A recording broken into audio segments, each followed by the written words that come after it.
All right, good afternoon, everybody. How are you all? Hey, whoa, rowdy crowd. That's what I like to see.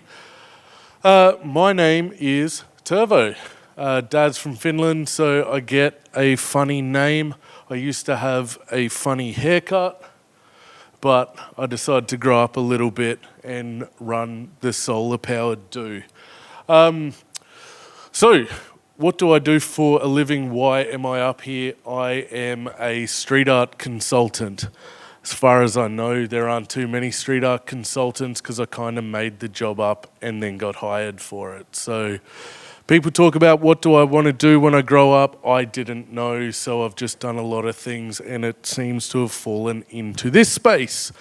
What do I do as a street art consultant? I basically give people advice on how to use street art in a more authentic way, how to achieve their goals by engaging with street art, and encourage them not to be a culture vulture.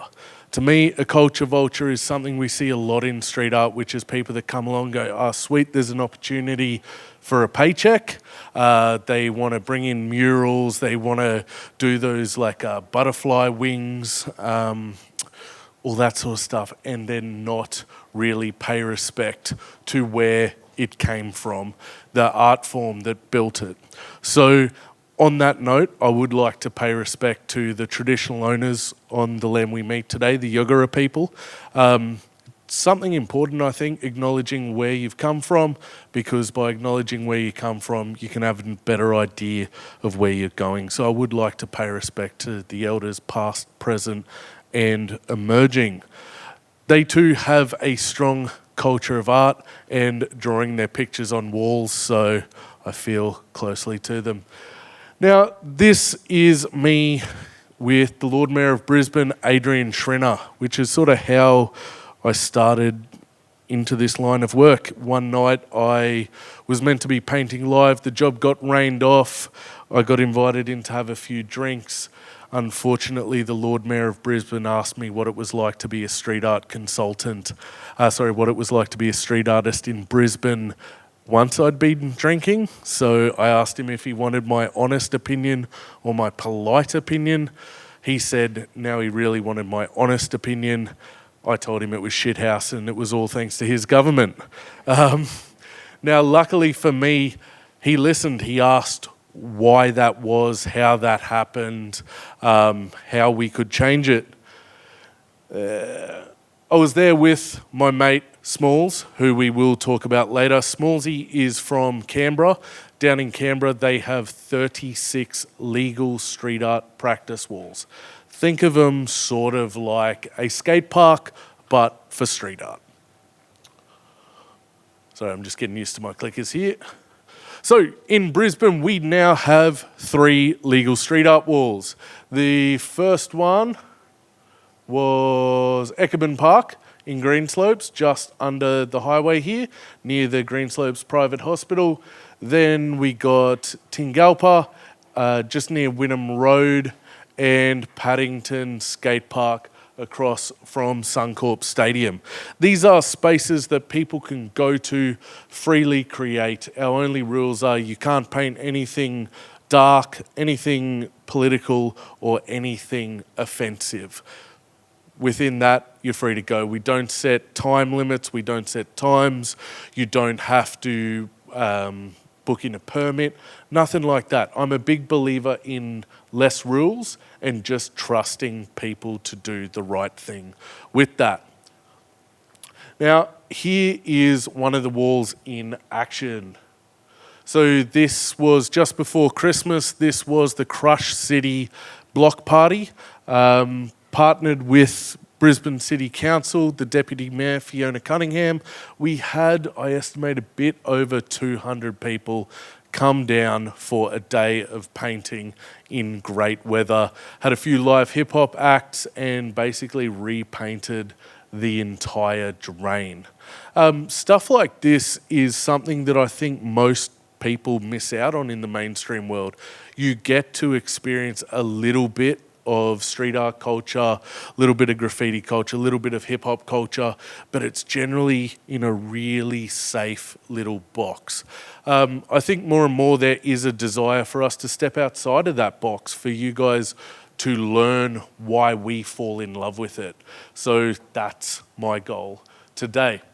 Now, while I'm talking, you will hear me use a few different terms. A lot of people call us graffiti artists. We generally just call ourselves writers. A graffiti gang, I generally hear that a lot on the news. It's a crew, it's just a group of writers.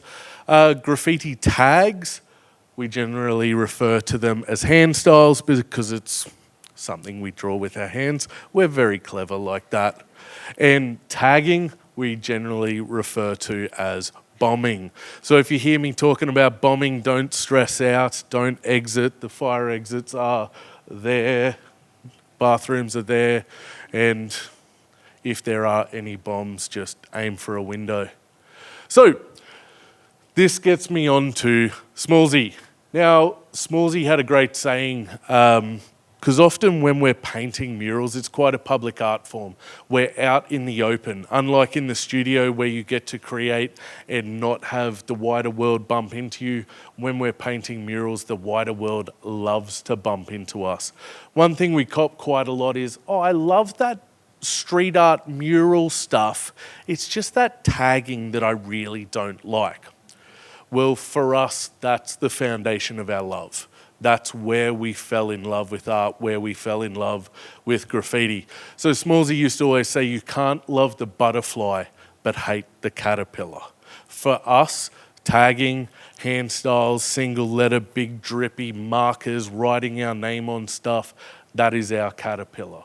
If you don't nourish that caterpillar, you will miss out on so many of the artists that you love, turning into the butterflies that paint the big silos that completely revolutionise rural economies, that come in and paint the walls of your cafes.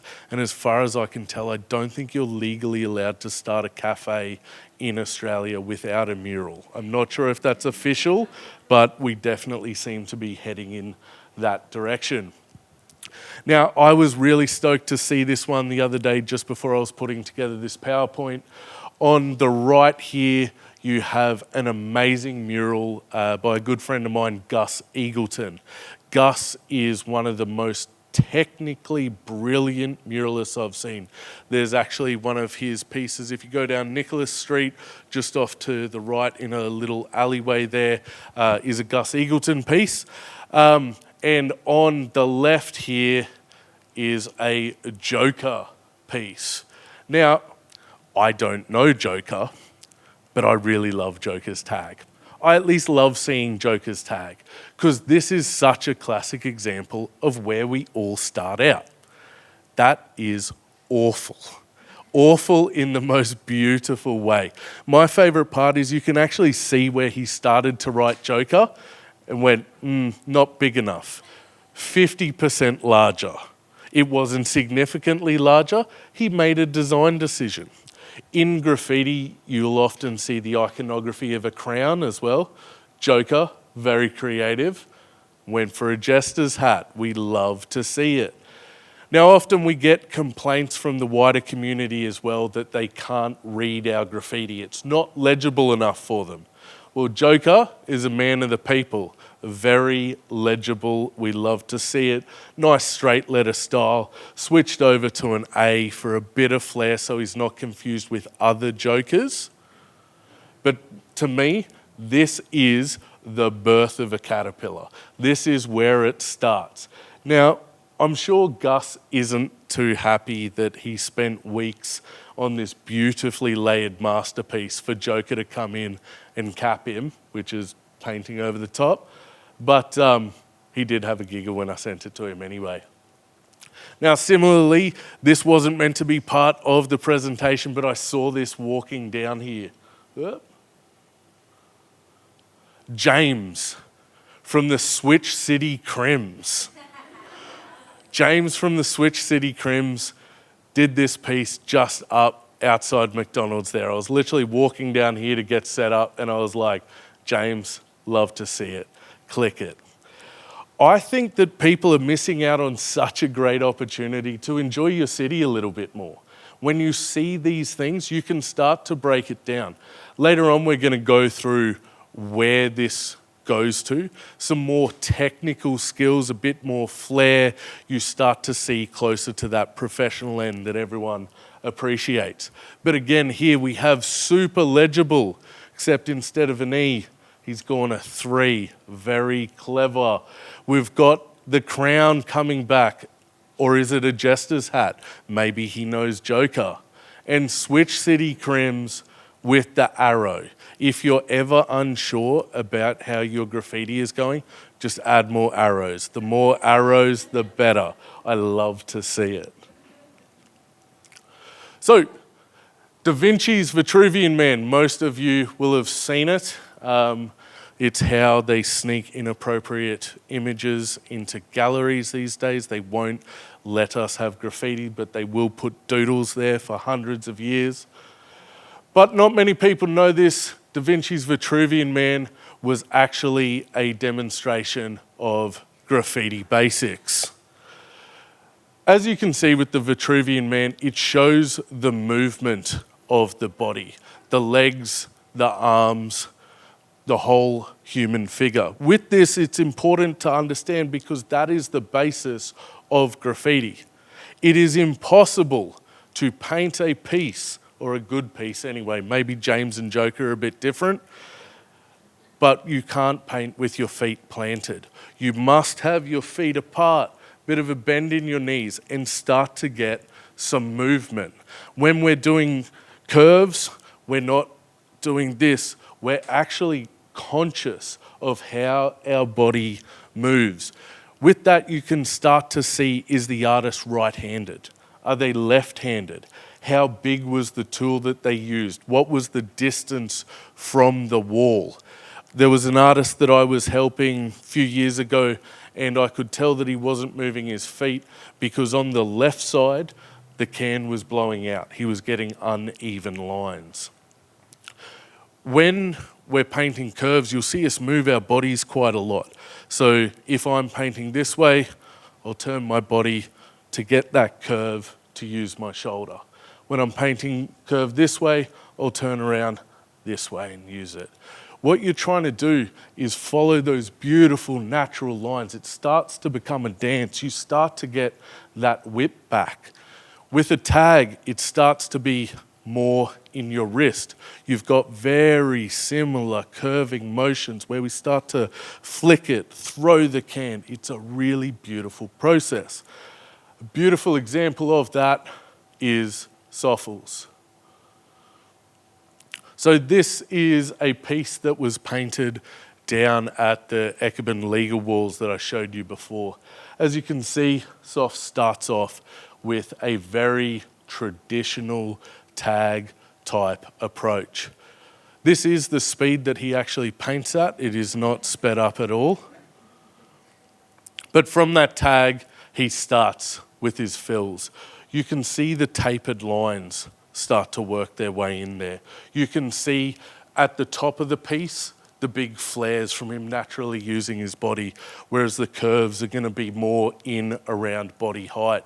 Notice he's standing up on a stool so that he can get that angle correct and work with his body mechanics. He is also left-handed. That is just because he's a show-off. It looks more impressive.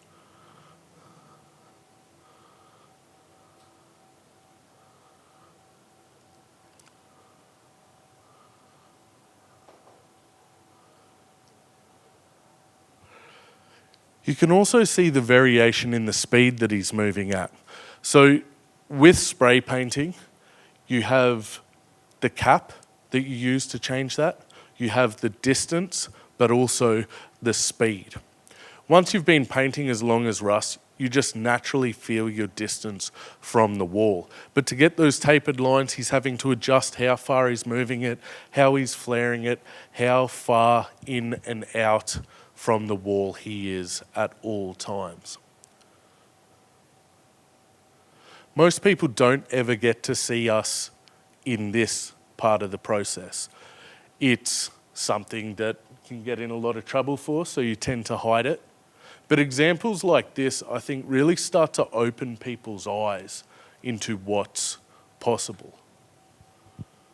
The way he layers it up, starting from the back, adding detail, the use of colour, the purples, the yellows, building up off the black. These are all things that we often see in fine art practices.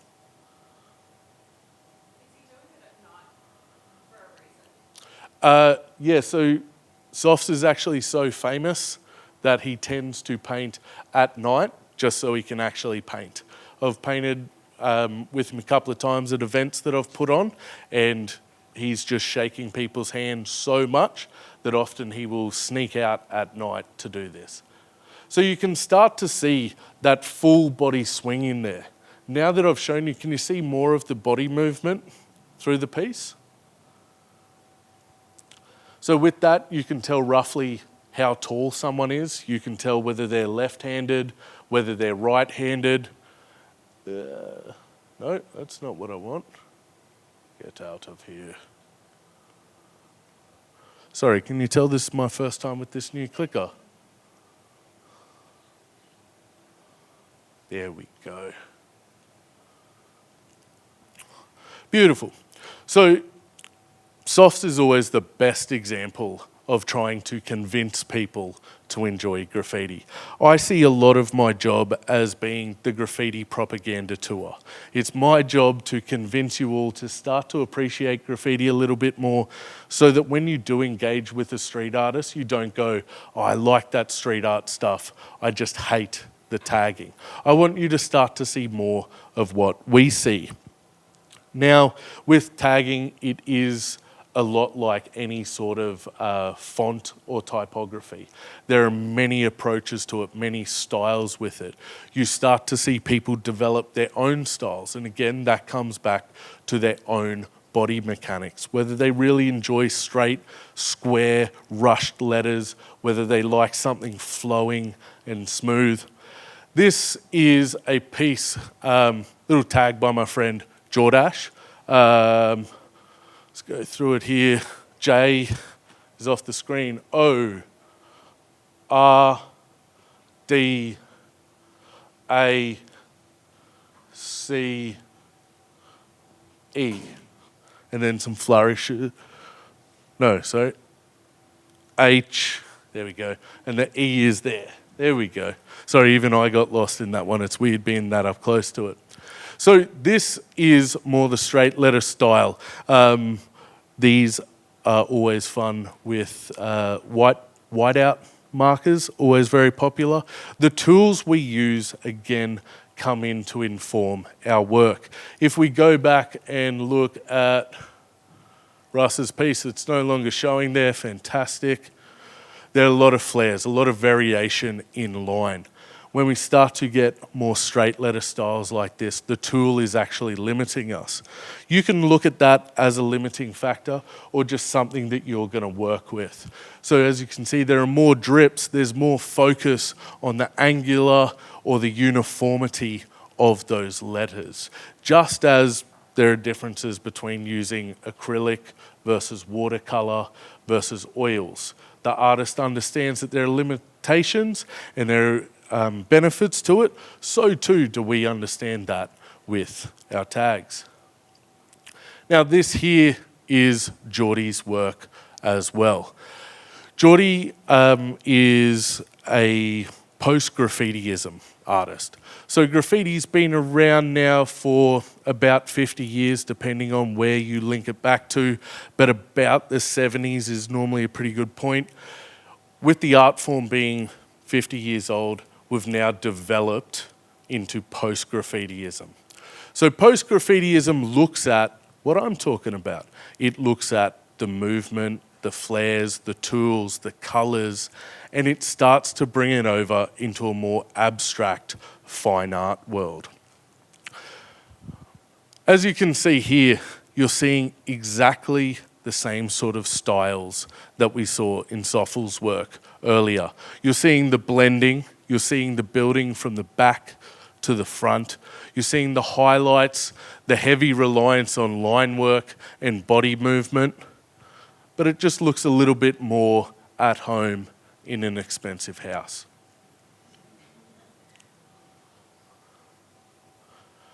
Here's an example of some of Geordie's graffiti work. So if we have a look at this compared to this next piece. Oh man, there we go. You can see a direct correlation. Now these two pieces were not intentionally painted the same. They are from, I believe, about 2 years apart. They were not painted as a matching piece. They were just painted authentically in Geordie's style. So this is a close-up here, but you can see that tight line work. That's going to take a skinny cap, often with the can degassed. So you flip the can upside down and let out a lot of the air pressure, brought up nice and close, almost running your finger across the concrete.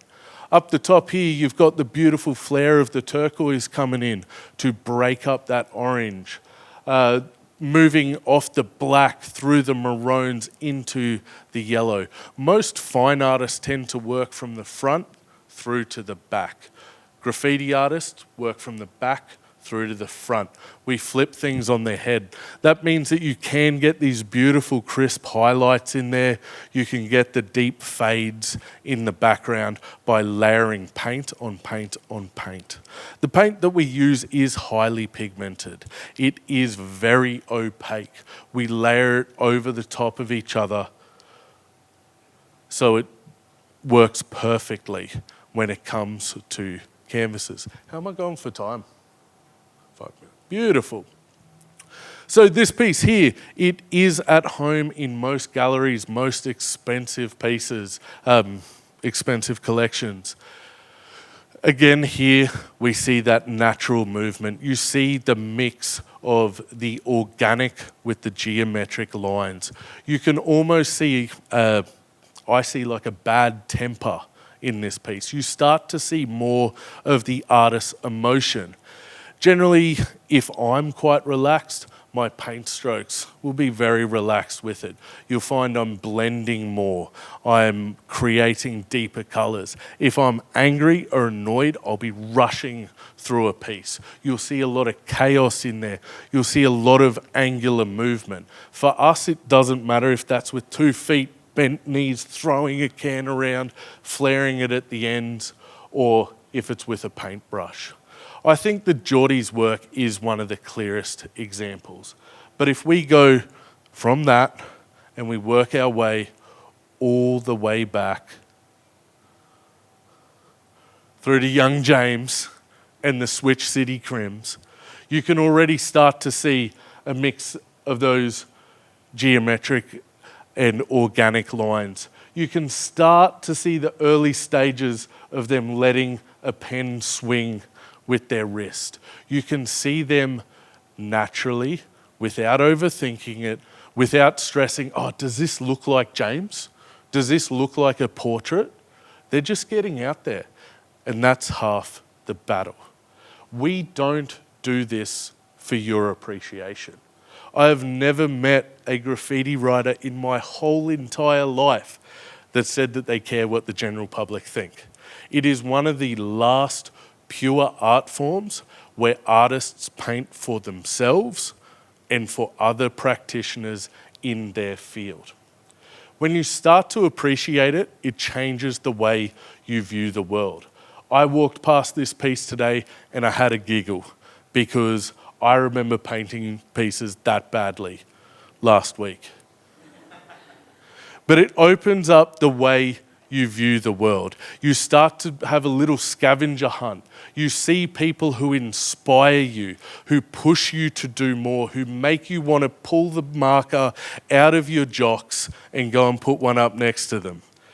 You have other people that you look back and laugh and go, yeah, I remember doing that. Needs more arrows, needs a crown on top of it, needs more just doodads and silliness to try and hide the letters. And you know that when James walks past that with his mates, he's going to be like, So for me, that is art at its purest sense. That is why I love graffiti. It is still real.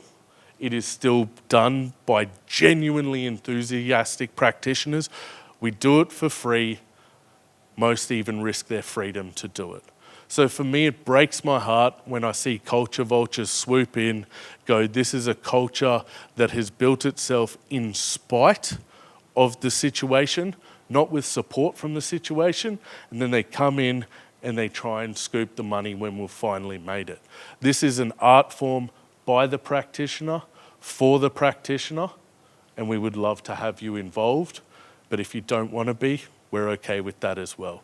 So I hope I've been able to show you a couple of things today that will help you appreciate the tags that you see around Ipswich. I hope it helps you to open your mind and wonder what stage that artist's career might be at, what tool did they use, whether they're left-handed, right-handed, why they chose that spot, and maybe that helps you to appreciate street art in the more fuller sense of it.